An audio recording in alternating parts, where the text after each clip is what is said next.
অবশেষে মিরপুরের মাঠে ওয়েস্ট ইন্ডিজকে সিরিজ হারালো বাংলাদেশ। এই ম্যাচে আসল নায়ক কে ছিলেন চলেন আজকের এই ভিডিওর মাধ্যমে জেনে নিই। বন্ধুরা, গত ম্যাচের ভুল ত্রুটি শুধরে তৃতীয় ওয়ানডেতে ওয়েস্ট ইন্ডিজকে হারিয়ে সিরিজ জিতল বাংলাদেশ। এতে বাংলাদেশ প্রথম ইনিংসে ব্যাটিং করে 50 ওভারে 296 রান 8 উইকেটে করে। এর জবাবে ওয়েস্ট ইন্ডিজ 30 ওভার 1 বলে অল আউট হয়ে যায় 117 রানে। এতেই 2-1 ব্যবধানে দীর্ঘদিন পর ওয়ানডেতে সিরিজ জিতল বাংলাদেশ। তো বাংলাদেশ প্রথম ওয়ানডেতে দাপুটে জয় পাওয়ার পর আমরা আশা করেছিলাম যে ওডিআইতে ওয়েস্ট ইন্ডিজকে হারিয়ে দিবে বাংলাদেশ, কিন্তু আসলে তা হয়নি। ম্যাচটা নাটকীয়ভাবে ওয়েস্ট ইন্ডিজ জিতে যায় এবং তৃতীয় ওয়ানডেতে ওয়েস্ট ইন্ডিজকে বাংলাদেশ হারিয়ে দাপুটে জয় দিয়ে সিরিজ নিশ্চিত করে ফেলল টাইগাররা।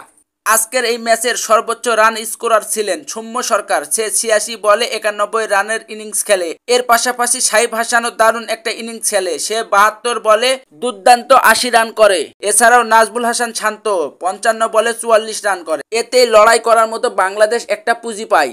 এর জবাবে ওয়েস্ট ইন্ডিজ দ্বিতীয় ইনিংসে ব্যাট করতে এসে প্রথম দিকে ভালো শুরু করলেও ধাপে ধাপে তারা উইকেট হারায়। এতে বাংলাদেশের বোলাররা একাধিক উইকেট তুলে নেয়, যেখানে বাংলাদেশের বোলার নাসুম আহমেদ সে মাত্র 6 ওভারে 11 রান দিয়ে মূল্যবান 3টি উইকেট নেয়। এর পাশাপাশি রিশাদ হোসেন 9 ওভার হাত ঘুরিয়ে 54 রানে 3 উইকেট তুলে নেয়। এছাড়াও তানভীর হোসেন 8 ওভার হাত ঘুরিয়ে 16 রান দিয়ে মূল্যবান 2টি উইকেট তুলে নেয়। এতেই ওয়েস্ট ইন্ডিজ অল আউট হয়ে যায় 117 রানে।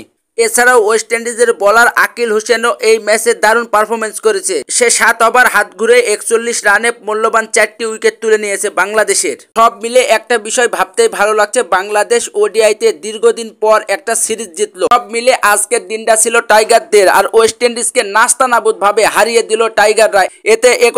এতে রেকর্ড পরিমাণ মাত্র 117 রানে ওয়ানডেতে অল আউট হয়ে গেল ওয়েস্ট ইন্ডিজ।